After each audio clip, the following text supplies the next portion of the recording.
राजस्थान के उपचुनाव का शोर तो थम गया, लेकिन अभी आने वाले चुनावों में किस तरीके से रणनीतियां बनाई जाएगी, इन पर भी अब सुगबुगाहट तेज हो चुकी है। जी हां, अब महाराष्ट्र में चुनाव आने वाले हैं, दिल्ली में चुनाव आने वाले हैं और उनको देखते हुए पार्टियों की तरफ से स्ट्रैटेजी बनाना शुरू कर दिया गया है। बात करें कांग्रेस की, तो कांग्रेस में सचिन पायलट और गहलोत को जोड़ी बनाकर प्रभार सौंप दिया गया है महाराष्ट्र का। लेकिन यहाँ पर सवाल ये उठता है कि क्या हरियाणा की हार से हतोत्साहित हो चुके कार्यकर्ता से लेकर नेताओं तक कैसे महाराष्ट्र में अपनी जान लगा देंगे चुनाव को जीतने में? क्या रहेगी गहलोत और पायलट की रणनीतियां, क्योंकि दोनों सिरे के एक दूसरे छोर से अलग अलग हैं, एक दक्षिण है तो एक उत्तर है। इस तरीके से कैसे बनेगी इनकी रणनीतियां, कैसे कारगर साबित होगी महाराष्ट्र और दिल्ली के चुनावों में, सब कुछ आपको बताएंगे डिटेल में इस वीडियो में, इसलिए बने रहेगा आखिर तक हमारे साथ। नमस्कार, मैं हूं चेतना शर्मा। आप देखना शुरू कर चुके हैं संवाद भारत का, भारत के लिए, और इस मुद्दे पर बातचीत करने के लिए मेरे साथ मौजूद हैं हमारे editor in chief Varun Bhansali ji. Varun sir, जिस तरीके से सचिन पायलट और अशोक गहलोत को दोनों को महाराष्ट्र का प्रभार सौंपा गया है, उनको जिम्मेदारियां दी गई हैं, लेकिन आपको क्या लगता है जब उनकी परिपाटी ही नहीं मेल खाती है, राजस्थान में जिस तरीके से उनकी सोच का जो डिफरेंस है वो दिखाई देता है, आयु का जो डिफरेंस है वो दिखाई देता है, कैसे वो महाराष्ट्र और दिल्ली को संभाल पाएंगे? देखिए, समझने वाली बात यह है कि इंडिया गठबंधन के अंदर सचिन पायलट और अशोक गहलोत दोनों ही कांग्रेस के लिए जरूरी है। और ये अगर कहा जाए कि दोनों को अलग अलग तरीकों से ये पार्टी अपना संकट मोचक बनाती है तो गलत नहीं होगा।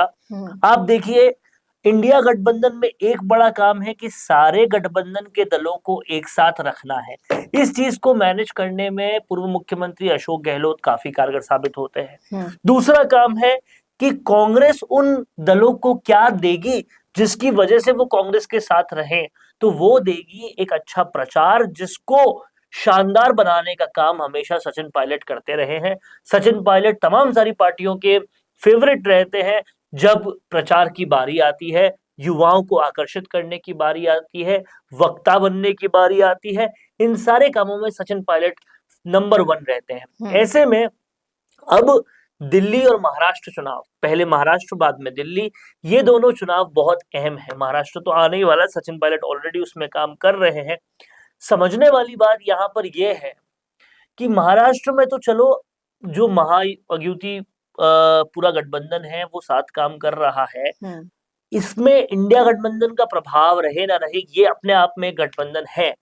लेकिन दिल्ली में क्या होगा, क्योंकि वहां अरविंद केजरीवाल ऑलरेडी बहुत अच्छी पोजीशन पे है। क्या वो कांग्रेस को सीटें देंगे, क्या वो सीट शेयर बढ़ाएंगे, इस तरह की सारी बातें जो है वो एक बड़ा प्रश्न बन चुकी है।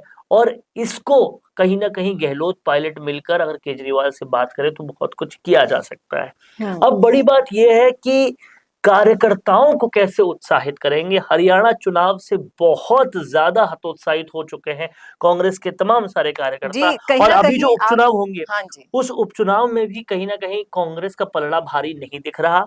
अगर महाराष्ट्र चुनाव और उपचुनाव दोनों ही, महाराष्ट्र चुनाव और पूरे देश भर में जो उपचुनाव हो रहे हैं, दोनों में कांग्रेस का सुपड़ा साफ होता है या कांग्रेस के प्रदर्शन अच्छा नहीं रहता, तो किस तरह से इंडिया गठबंधन चलेगा, ये बड़ा सवाल है। और अशोक गहलोत और सचिन पायलट इसमें कैसे अपनी बड़ी भूमिका निभाएंगे, ये वाकई बड़ा सवाल है। लेकिन मुझे जहां तक लगता है इन दोनों की अहम भूमिका जरूर रहेगी। लेकिन जिस तरीके से अगर आप राजस्थान के उपचुनाव को भी देखेंगे, बड़े बड़े चेहरे सलूम्बर और चौरासी जैसी जगहों पर नहीं गए प्रचार करने के लिए, प्रचार में काफी शिथिलता दिखाई दी, तो कहीं ना कहीं एक माहौल ऐसा दिखाई दे रहा था कि कांग्रेस ने पहले से हार मान ली है।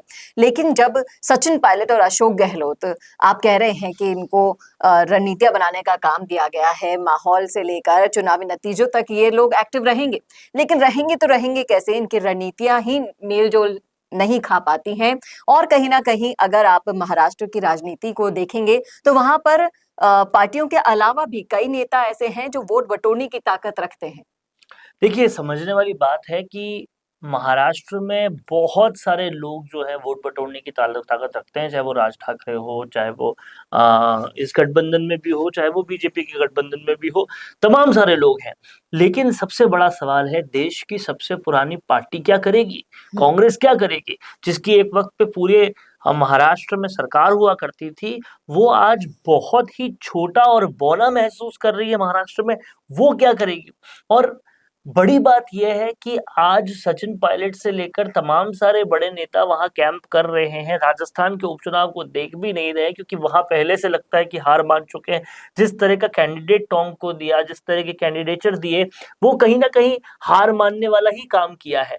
मुझे ये लगता है कि आज भी कांग्रेस ही कांग्रेस को हरा रही है, ये वाला काम सबसे ज्यादा चल रहा है, फिर चाहे उपचुनाव हो या महाराष्ट्र का चुनाव हो। और मुझे जहां तक लगता है कि इसलिए ही महाराष्ट्र और उपचुनाव के रिजल्ट्स भी बहुत हतोत्साहित करने वाले होंगे, और सबसे बड़ी जीत बीजेपी की तब हो जाएगी जब यहां से अगर हतोत्साहित हो गए तो आगे फिर इंडिया गठबंधन भी चलना मुश्किल हो जाएगा, और यहां पर बीजेपी एक बार फिर से कंपटीशन लेस हो जाएगी, बिना किसी प्रतियोगिता के वो मैदान में लड़ेगी जिस मैदान में वो हमेशा जीत सुनिश्चित करती है। जीत इसलिए नहीं कि वो बहुत ज्यादा अच्छी है, जीत इसलिए क्योंकि विपक्ष बहुत ज्यादा कमजोर है। और राजनीति में दोनों तरफ बराबर सामंजस्य बिठाने के लिए सत्ता पक्ष के साथ साथ विपक्ष भी, मजबूत विपक्ष भी बहुत ही ज्यादा जरूरी होता है, इसके अपने मायने होते हैं। लेकिन जब तक देश की सबसे पुरानी पार्टी परिवारवाद को नहीं छोड़ेगी, वही का वही परिवारवाद रहेगा,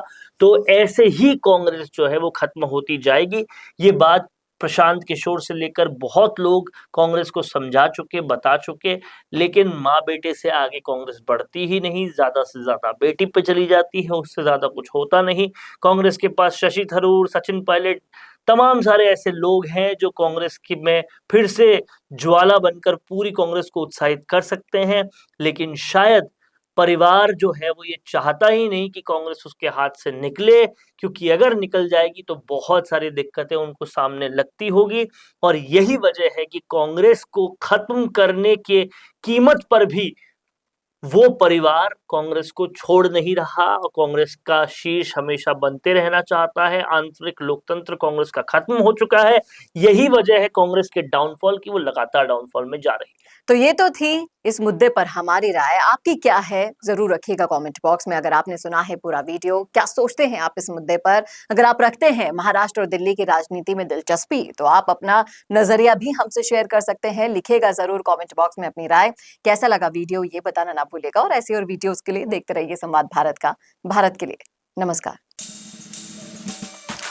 सोशल मीडिया पे स्क्रॉलिंग से थोड़ा कुछ ज्यादा करना चाहते हो तो MIMS का certificate course in content writing है आपके लिए परफेक्ट। यहाँ सीखो कैसे लिखने का टैलेंट बनाए तुम्हें content creator pro. Blogs, articles या सोशल मीडिया कैप्शंस, सब कुछ लिखना आसान हो जाएगा।